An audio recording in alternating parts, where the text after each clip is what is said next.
Plus affiché. Bonjour.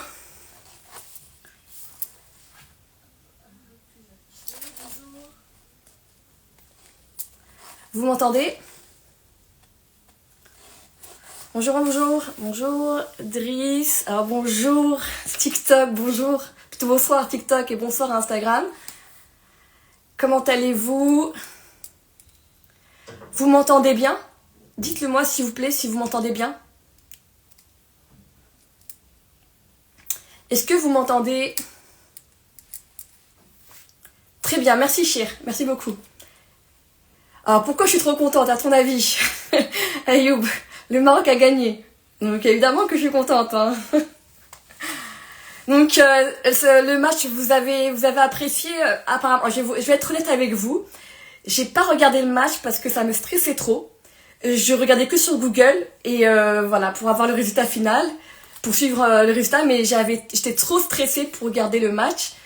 Et je voyais mon père, il était pas super content parce qu'apparemment c'était un peu compliqué à la première mi-temps, mais de la deuxième mi-temps ça allait.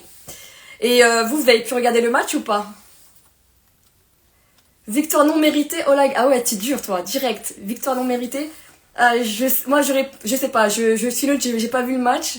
J'ai vu que le résultat, alhamdoulilah, qui me plaît. Donc voilà. Merci Rizlen Gessous. Alors, on va commencer. Alors, si à la fin de ce live, je vais vous parler.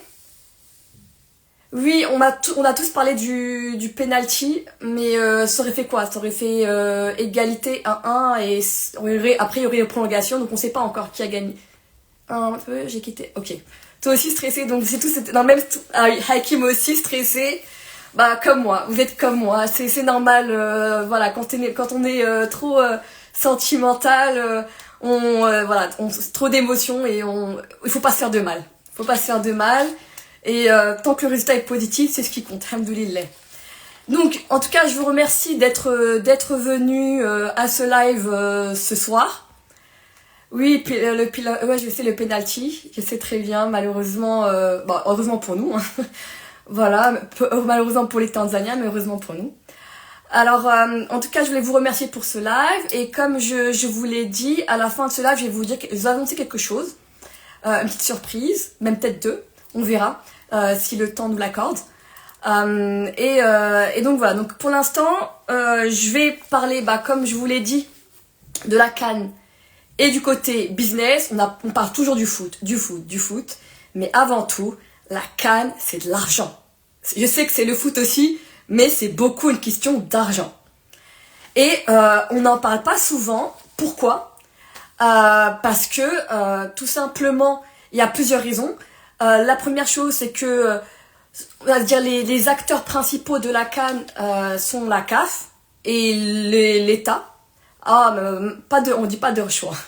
Et donc la CAF et le pays hôte, le Maroc, donc c'est des instances qui ne sont pas comme une entreprise cotée en bourse, donc ils n'ont pas vocation à publier tous leurs résultats, tous leurs gains, toutes leurs dépenses, d'être totalement transparent. Donc moi par contre, je suis totalement transparente et je vais vous dire que concernant mon analyse sur le business, l'argent qu'il y a derrière la CAN, j'ai un peu eu de mal à trouver des chiffres exacts. Le Maroc, il a racheté rien du tout. Le Maroc, il est fort. Marwan, ne sois pas mauvaise foi. Alors, juste pour vous dire, je reviens à mon propos. C'est que j'ai eu du mal à trouver des résultats, des chiffres clés. En revanche, ce qui est bien, c'est que j'ai cherché pas mal et vous avez de la chance, c'est que j'ai trouvé des données de la CAF, le budget 2025-2026 de la CAF. Et ce qui est super intéressant sur ce budget de la CAF 2025-2026, et qui était assez étonnant pour moi, c'est que en fait, dans la CAF, il y a des commissions et il y a une commission finance. Et cette commission finance, elle est présidée par Fawzi Larger. Donc, ce budget 2025-2026 qui a été décidé pour la CAF a été présidé par Fawzi Larger et il a même été présenté par Fawzi Larger. Donc, moi, je vous épargne le PDF qui est très très lourd. Je vais vous donner les instruments, les chiffres clés qu'il faut retenir et vous expliquer un peu comment ça fonctionne, tout ce qui est argent dans ce milieu du foot. Et comme on dit, l'Algérie gère tout, hein, heureusement qu'on l'a, là donc bonsoir Omar. Donc voilà, donc on va commencer tout de suite. Donc on va parler budget, recettes, droits TV et les récompenses. Voilà un peu le programme de ce soir. Et comme je vous l'ai dit, il y a une partie où ça va être très détaillé parce que c'est le budget 2025-2026 de la CAF que j'ai pu dégoter pour vous. Et une partie, ça sera plus des estimations que j'ai faites, moi, donc des petits calculs d'estimation pour avoir des chiffres qui vont nous parler. Donc déjà, il faut savoir que les recettes générées par la CAN, cet événement sportif, vont être partagées en fonction du type de recette entre deux acteurs, c'est-à-dire le pays hôte, le Maroc, le pays hôte qui est le Maroc et la CAF. Mais d'accord, c'est clair. On va commencer maintenant avec ce que peut gagner le Maroc, le pays hôte de cet événement, la CAN 2025. En gros, combien elle a dépensé et combien elle peut gagner. Donc déjà, juste pour vous donner un titre d'information, le Maroc, on estime que le Maroc a dépensé à peu près 1,8 milliard de dollars. Dans ces 1,8 milliard de dollars, il y a généralement des rénovations de stades et la construction de nouveaux stades. Donc dans ces 1,8 milliard de dollars, ça ne va pas concerner principalement que la CAN, mais c'est aussi une préparation, c'est aussi des dépenses qui vont être utiles pour la Coupe du Monde 2030, Inch'Allah. Oui, j'habite au Maroc, mais là je suis en France en ce moment, juste pour les vacances. Alors, dans ces 1,8 milliard de dollars, donc je vous l'ai dit, tout le monde dit que c'est une grosse somme, et oui, parce que c'est une somme record. On n'a jamais autant dépensé pour une coupe d'Afrique. Le dernier record, c'était celui de la Côte d'Ivoire. Donc s'il y a des Ivoiriens qui nous voient ici, je leur place le salam. Mais souvent les Ivoiriens, ils se disent « Ouais, mais le Maroc ne fera pas une CAN aussi belle que la nôtre. Nous, on a fait la plus belle CAN de l'histoire, etc. etc. » Donc, le problème, c'est que effectivement, la Côte d'Ivoire a dépensé beaucoup d'argent, 1 milliard de dollars, mais le Maroc a fait plus fort, 1,8 milliard de dollars. Donc c'est normal, on va dire un peu normal, que les infrastructures soient de meilleure qualité, que voilà, ne serait-ce que dans le classement économique, le Maroc est au-dessus de la Côte d'Ivoire, donc on a des avantages non négligeables qui font que le Maroc peut se permettre d'organiser pour l'instant la plus belle coupe d'Afrique de l'histoire. C'est comme le Qatar avec la Coupe du Monde. Le Qatar, ils ont beaucoup d'argent. Donc tout le monde dit que la Coupe du Monde qui est au Qatar, on la verra pas. Même aux États-Unis, ça sera pas autant d'argent. Vous voyez ? Donc le problème, c'est que là, il faut en profiter. C'est des moments intéressants. Le prochain qui va organiser la CAN, ça va être un peu compliqué pour lui. Parce que le Maroc a mis la barre très haute. Voilà. Mais on sait aussi très bien accueillir. Donc c'est aussi l'occasion aussi pour nous de briller, nous en tant que Marocains.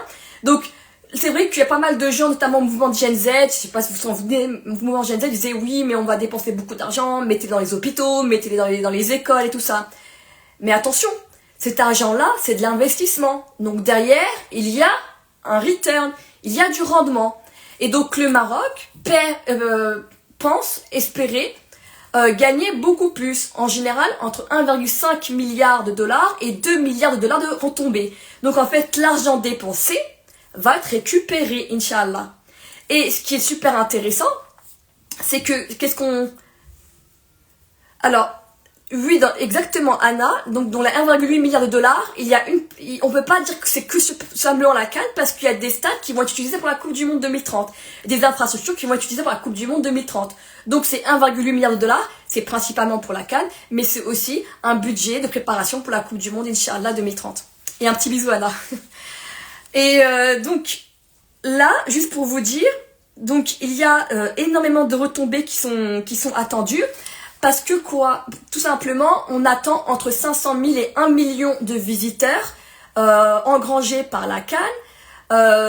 Le transporteur aérien le plus sollicité en ce moment, c'est la Royal Air Maroc. Les visiteurs, ils vont consommer marocain, ils vont dormir dans des hôtels marocains, dans des riads, ils vont acheter des maillots, ils vont acheter des souvenirs pour leur famille, ils vont manger marocain. Donc c'est à la fois des recettes directes, donc pour le peuple marocain, ceux qui ont des petits restaurants, des petits cafés, ceux qui vendent, je sais pas, moule mehlaba à Casa, et peut-être qu'il aura un peu plus d'argent il gagnera un peu plus de chiffre d'affaires ce mois-ci que les autres mois, Inch'Allah. Je le souhaite, Inch'Allah. Donc, il y a énormément de personnes qui pourront gagner des effets de cette canne. Mais c'est aussi un investissement de très long terme. On appelle ça le soft power. Et le soft power, tout le monde se l'arrache. Parce que le soft power, ce n'est pas seulement une question d'argent tout de suite, mais c'est aussi une question de diplomatie. C'est comme les Coréens avec la K-drama, la K-pop. C'est comme le Qatar qui a dépensé des milliards et des milliards de dollars pour se faire connaître. C'est un tout petit pays. Et ben non, alhamdoulilah, le Maroc, on n'a pas dépensé beaucoup d'argent. Et ben on arrive à se faire connaître partout dans le monde. On voit les Brésiliens qui sont fans de l'équipe nationale. On a des Européens qui ne sont pas marocains et qui portent fièrement le maillot du Maroc. C'est tout ce qu'on appelle le soft power. Donc ces gens-là apprécient le Maroc, et quand ils apprécient le Maroc, ils vont consommer naturellement des produits marocains. Ils vont peut-être venir en vacances, ils vont peut-être investir au Maroc.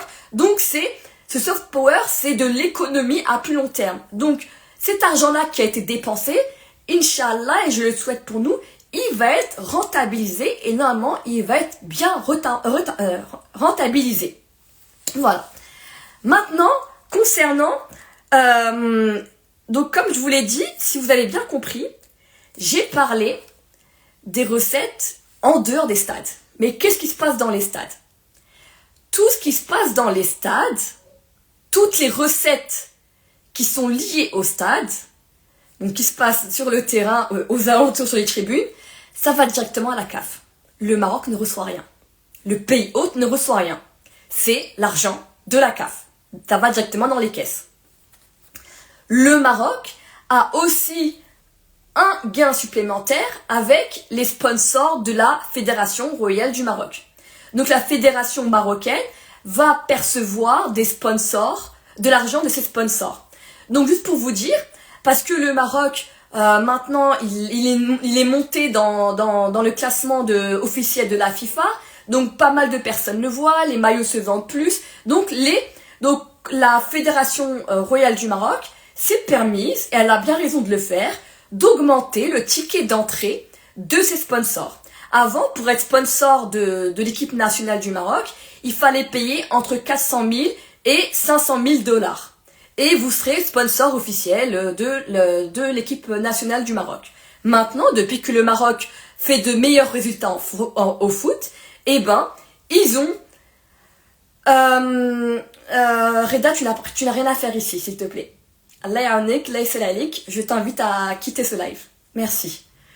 Alors, juste pour vous dire que là, cette fois-ci, le Maroc, par rapport à 5 ans, a augmenté, a doublé son ticket d'entrée des sponsors. C'est-à-dire que si maintenant vous voulez être sponsor officiel de l'équipe nationale, eh ben c'est plus 400 000, c'est plus 500 000 dollars. Cette fois-ci, entre 800 000 et 1 million de dollars pour devenir un sponsor officiel de la Fédération du Maroc.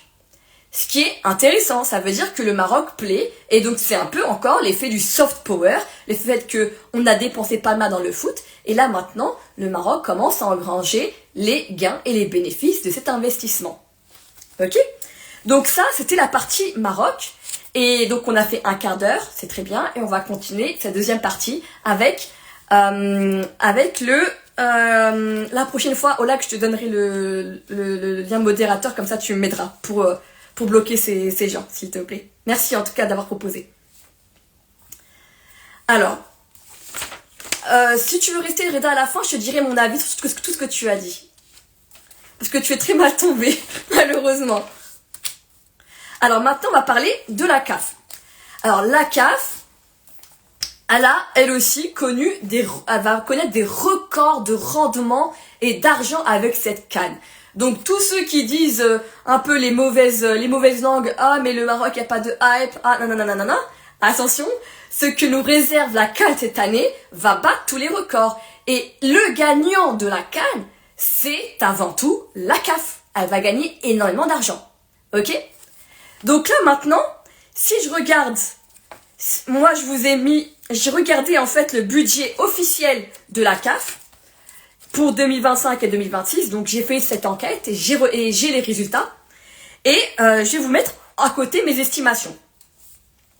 Donc, l'hypothèse officielle de la CAF pour 2025-2026, donc en général, les recettes de la CAF, c'est de trois types.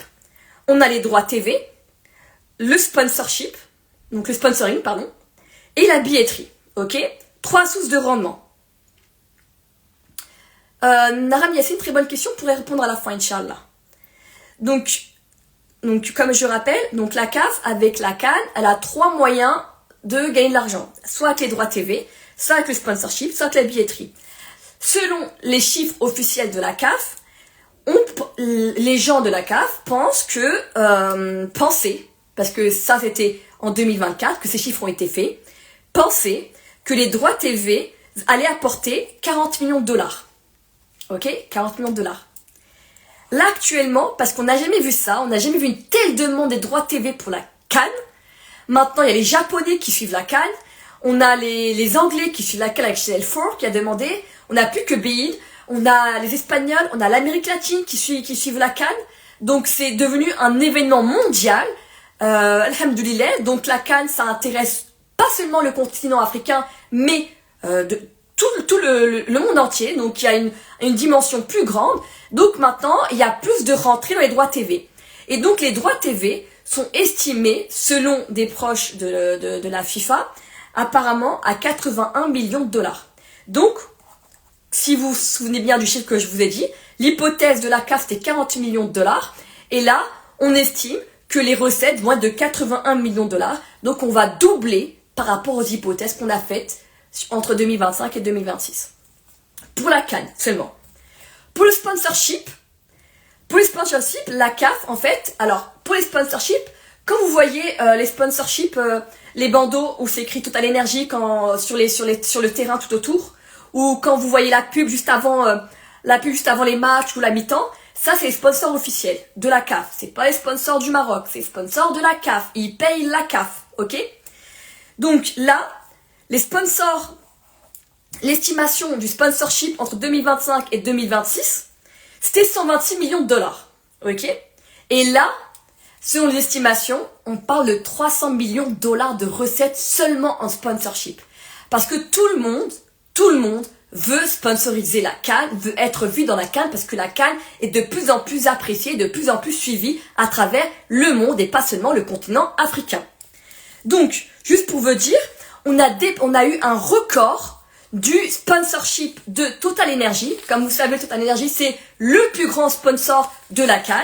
Et ils ont battu un record avec, ils ont payé à la CAN 375 millions de dollars pour être le sponsor officiel de la CAF pour les 3 prochaines années, ce qui fait que seulement 125 millions de dollars pour 2025, ce qui est énorme. Et c'est la première fois qu'on voit ces chiffres-là.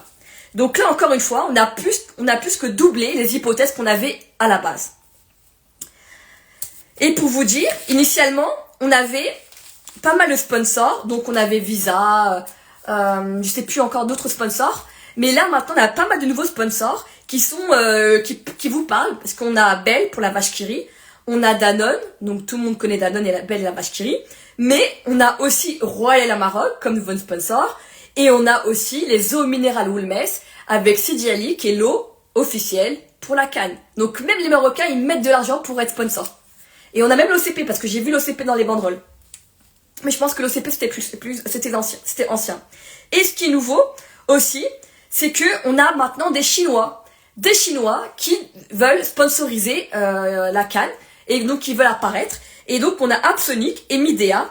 Et eux, ils ont mis des petits tickets d'entrée, ils ont donné entre 5 et 10 millions de dollars pour devenir sponsor de la CAN, cette édition 2025.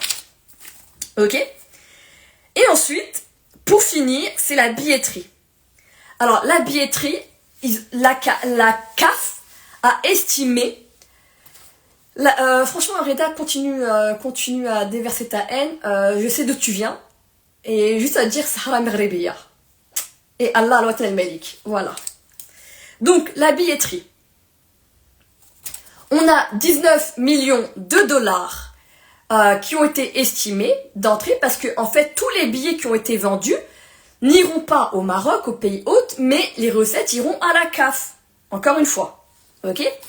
Donc, là, on a battu des records parce qu'on a quasiment vendu tous les billets pour cette CAN 2025. Et donc, on estime, cette fois-ci, que les recettes de la CAN, donc les recettes de la CAN, seront cette fois-ci entre 30 et 45 millions de dollars. Donc, encore une fois, on a doublé. Donc, c'est quand même fou.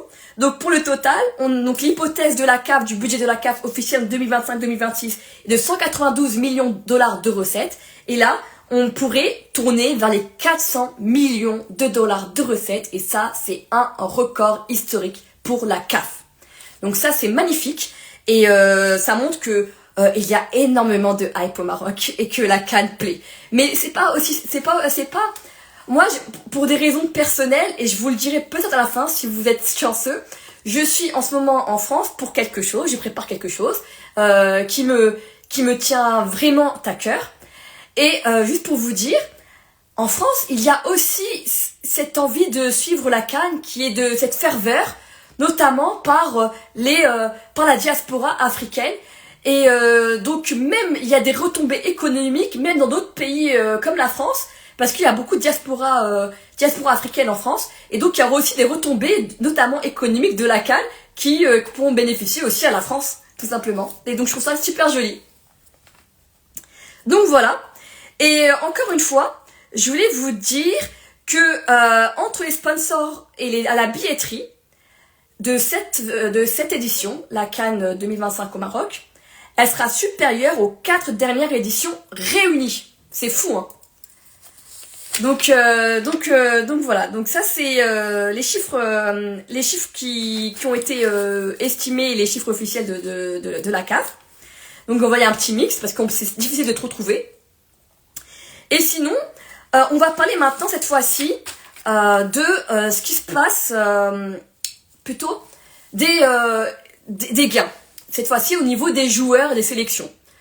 Que vont gagner les Africains, les sélections africaines, si elles passent des huitièmes de finale, en quart de finale, demi-finaliste, et que va gagner le champion.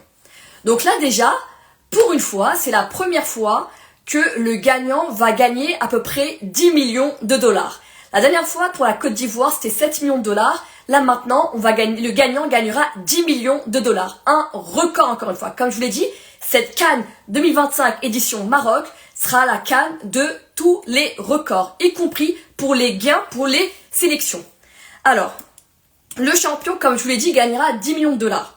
Le finaliste, 4 millions de dollars. Les demi-finalistes, 2,5 millions de dollars. Et les quarts finalistes, 1,3 million de dollars. Et les huitièmes, seulement 800 000 dollars. Donc le tout, ça fait à peu près un total de 32 millions de dollars. Ok? Maintenant, vous allez certainement me dire, mais que se passe-t-il pour les autres? Parce que là, on parle de la CAN, mais il y a aussi l'Euro, il y a aussi la Copa América. Comment ça se passe pour les autres compétitions? Et donc, moi, j'étais étonnée quand j'ai mené mon enquête, et donc je voulais partager avec vous ces résultats. C'est que l'Euro, déjà, juste le fait de participer, toutes les sélections reçoivent 9 millions d'euros. C'est l'équivalent de ce que gagne le champion de la CAN. Vous trouvez pas ça fou? Dites-le moi en commentaire si vous trouvez pas ça fou. Que le champion de la CAN gagne autant que tous les participants de l'Euro. Je sais que les droits TV sont beaucoup plus grands, mais quand même, il y a des beaux joueurs aussi dans les équipes nationales africaines. Ensuite, le gagnant, en fait, en accumulant tous les gains, Le gagnant de l'Euro 2024 a touché 28 millions d'euros au total. Ok? Maintenant pour la Copa América. La Copa América, là aussi, c'est comme la Coupe d'Europe, l'Euro. Tous les participants touchent 2 millions d'euros juste pour le fait de participer. Donc c'est aussi fou parce que voilà, nous à la CAN, si on fait que participer et qu'on n'a rien gagné, qu'on est éliminé avant les huitièmes de finale, on gagne rien du tout. Que là, pareil pour la Copa América, ils gagnent 2 millions de dollars juste pour être présent. Et ensuite, le champion, cette fois-ci, lui, il gagne 16 millions de dollars. Donc ça c'est ce qui se passe pour les autres. Donc pour l'Euro et pour la Copa América, c'est vrai que on va dire notamment pour l'Euro que c'est un peu normal que les gains soient supérieurs parce que les droits TV qui sont la recette principale de l'institution organisatrice sont super élevés par rapport à la CAF. Donc ceux de l'UEFA sont super élevés par rapport à la CAF. Donc c'est normal que ça soit beaucoup plus élevé. Mais quand même, je trouve ça un peu je suis un peu mitigée sur ça, pour être honnête avec vous. Ensuite, le Maroc, au niveau des Sénégal intrinsèques, au niveau des Sénégal, les billets sont plus chers. Oui, effectivement, les billets sont plus chers pour la Coupe d'Europe. Ça, c'est vrai, tu as raison. Alors, donc, les Marocains, eux, donc si les Marocains gagnent, la sélection marocaine propose aux joueurs de Marocains de se partager plusieurs millions de dollars. Donc, ça sera, en gros, si le Maroc gagne, c'est la sélection la plus généreuse d'Afrique. Ensuite, on a en deuxième position, on a le Sénégal et l'Égypte. Donc Sénégal dit que si en cas de victoire, la sélection sénégalaise offrira à ses joueurs 1 million de dollars à se partager. Et on a l'Égypte qui donnera 100 000 dollars par joueur si l'Égypte remporte la CAN. Et le Nigeria, après voilà, c'est en fonction du pays. Le Nigeria, c'est seulement 20 000 dollars par joueur si il gagne la CAN. Donc c'est aussi proportionnel au PIB du pays. Donc ce qui est un peu normal. Donc voilà, et aussi quelque chose d'intéressant, et ça si vous voulez investiguer, dites-le moi, et si vous avez la réponse, dites-le moi. C'est que j'ai regardé que en France, les joueurs français, ils ont des droits à l'image, c'est-à-dire que les droits TV, ils en reçoivent un pourcentage. Que nous, en Afrique, les droits TV iront directement à la CAF, n'iront à personne d'autre. Donc c'est quand même quelque chose d'intriguant. Les Français, et apparemment c'est depuis Nice-Na, je crois, ils ont su négocier ça. Donc si vous êtes français, vous savez ce qui s'est passé à Nice-Na. Je vais pas raconter ce qui s'est passé. Bon, on va dire les Français ont fait grève à la Coupe du Monde et ils ont pu négocier notamment ces droits à l'image. Donc voilà pour l'historique. C'est ce que j'ai su. Donc voilà. Juste pour vous dire que encore une fois, cette CAN, elle s'annonce être très belle. Le Maroc a énormément dépensé d'argent et Inch'Allah, il va récupérer son investissement. Alors, Hakima, t'as un peu perdu tous ces millions, je suis désolée, mais j'essaie de faire light en plus. J'ai filtré les informations importantes. Mais si je fais un petit résumé, donc j'ai posé mon petit cahier. Si je fais un petit résumé, c'est que il y a beaucoup d'argent qui vont être dépensés. Et Inch'Allah, c'est pas bête ce qui a été fait, parce que c'est quelque chose de réfléchi. Comme on dit, nous les Marocains, on travaille en silence et on fait notre business en silence. Et Inch'Allah, toujours les résultats se voient. Et Inch'Allah, les résultats se verront. Et c'est quelque chose qui se construit sur du long terme. Juste les résultats qu'on a de la sélection marocaine, ce n'est pas quelque chose en un claquement de doigts. C'est une stratégie qui a été développée par Sa Majesté et qui a été développée par l'ensemble de la fédération marocaine sur une décennie pour créer cette fois-ci une sélection marocaine très forte et qui illumine le Maroc à l'international. Et c'est la même chose pour cette CAN. Donc on dépense de l'argent, mais c'est pas seulement pour la CAN, c'est aussi une préparation pour la Coupe du Monde qui nous attend en 2030 avec nos deux pays frères qui sont l'Espagne et le Portugal, parce que ce sont vraiment nos frères, contrairement à d'autres. Voilà, parce qu'il y en a un qui m'a énervé. Normalement, je suis pas comme ça, mais il m'a vraiment énervé. Je suis désolée pour Instagram, mais TikTok, il y en a un qui m'a vraiment énervé cette fois-ci. Et la prochaine fois, je vais mettre un modérateur qui permettra de filtrer les personnes de mauvais augure, qui n'ont rien à faire ici, et qui n'ont rien à faire pour déverser leur haine dans ce chat. Juste pour te dire, dans ce live, je veux dire, juste pour te dire que moi, je suis fière d'être marocaine. On a un super beau pays qui va de l'avant. Vous remettez-vous en question, parce que ce qui se passe dans votre pays, c'est grave. Et voilà, en tant que sœur, il y a des choses dans votre pays qu'il faut... Vous avez les compétences, vous avez tout. Donc juste concentrez-vous sur vous-même. Et Inch'Allah, vous allez réussir. Donc concentrez-vous sur vous-même. C'est tout. Voilà, ce que j'ai à dire. Donc, elle sera rentable sur combien de temps? Ça commence déjà, normalement cette année, ça sera rentable. La CAN sera rentable d'ici 1 an. Donc déjà, on voit qu'il y a une entrée de devises exceptionnelle. On a énormément de comment dire, énormément de visiteurs, alhamdoulilah, énormément d'amis qui viennent nous voir, qui viennent nous visiter au Maroc, et on est très heureux de les accueillir. On a toujours été un pays d'accueil, une terre d'accueil, et on est toujours heureux de recevoir des invités chez nous.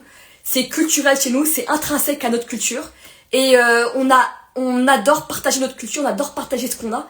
Et c'est la preuve avec cette canne-là. Je vois que tous ceux qui sont présents, alhamdoulilah, la canne, sont heureux et ont pu découvrir notre beau pays, notre belle culture. Et c'est ce qu'on appelle le soft power. Et ça a des répercussions bien plus grandes que ce que vous pouvez l'imaginer. Ça va dans la diplomatie, ça va dans les économies, ça va dans la bourse de Casablanca. Ça va dans énormément de choses, ce pouvoir, ce nord qu'on est en train de se créer, alhamdoulilah. Donc, effectivement, il y avait des choses qui se disaient, des gens qui étaient un peu critiques avec la génération Z, mais là maintenant on voit que c'est fini, on est tous solidaires et on se fédère tous face à cet événement qui, on voit maintenant, Inch'Allah, alhamdoulilah, qui donne des recettes et ça va être prouvé, Inch'Allah, avec Inch'Allah peut-être des points de PIB qu'on va gagner nous au niveau du Maroc. Et c'est pas une canne marocaine, c'est une canne africaine avant tout, c'est pour tous les Africains. Nous sommes tous des frères et des sœurs. On constitue un super beau continent, riche en ressources, riche en capital humain. Et là, on voit que on commence à faire briller notre continent, alhamdoulilah. Et voilà, donc en tout cas, on est un peuple optimiste et travailleur, exactement. Exactement. Et c'est le meilleur mindset pour réussir. Alhamdoulilah, et le Maroc là. Donc voilà, donc si vous avez des questions, c'est le moment. Donc n'hésitez pas à me poser des questions.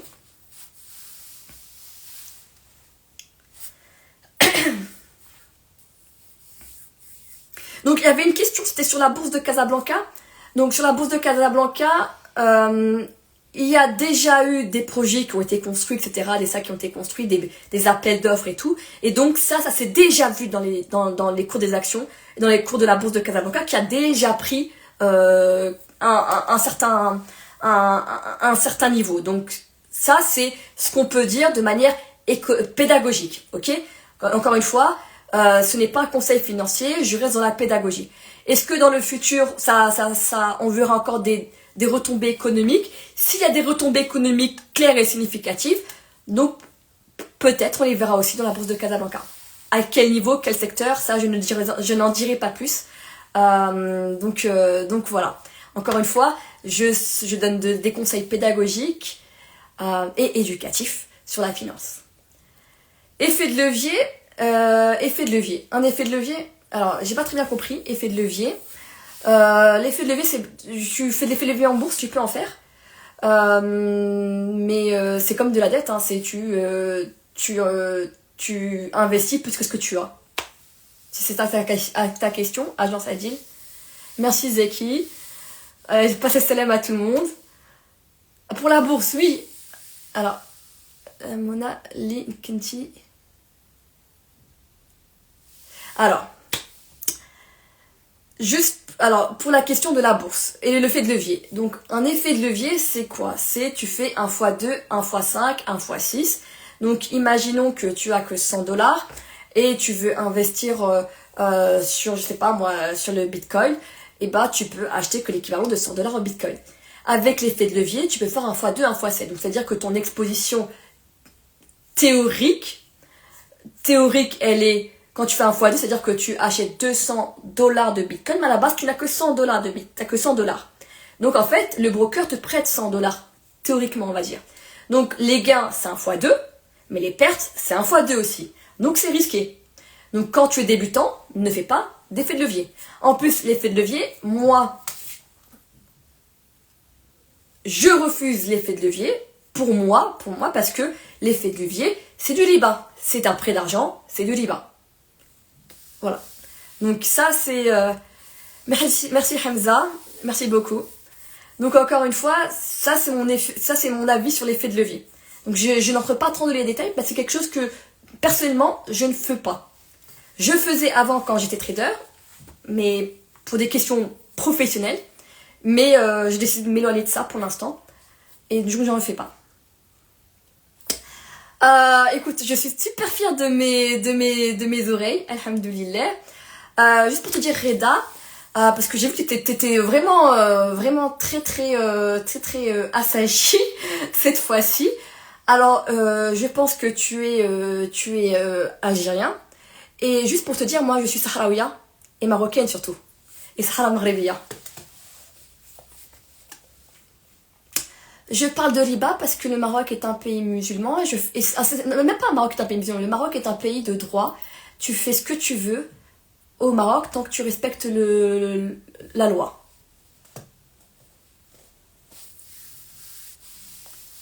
Donc voilà, si c'est ok pour vous, alors juste la surprise que je voulais vous faire, c'est que j'ai eu pas mal de demandes concernant ma formation en live, j'allais faire en physique, et beaucoup de personnes m'ont demandé que la formation soit en live, donc effectivement, je vais proposer une formation en live. C'est la première fois que je vais faire ce formule-là, parce que comme vous le savez, moi j'enseigne dans les facs, et dans les facs j'aime bien le présentiel avec des exercices, et je fais le tour des tables, et je regarde votre PC, je fais des exercices avec vous sur le trading et tout, mais là on va le faire à distance, parce que pas mal d'entre vous me l'ont demandé, donc je vais communiquer ça peut-être demain, je vais mettre une annonce, comme ça si vous voulez vous inscrire, inscrivez-vous, marhaba bikoum, je serai ravie de vous aider. Oh ouais, tu as raison Henna.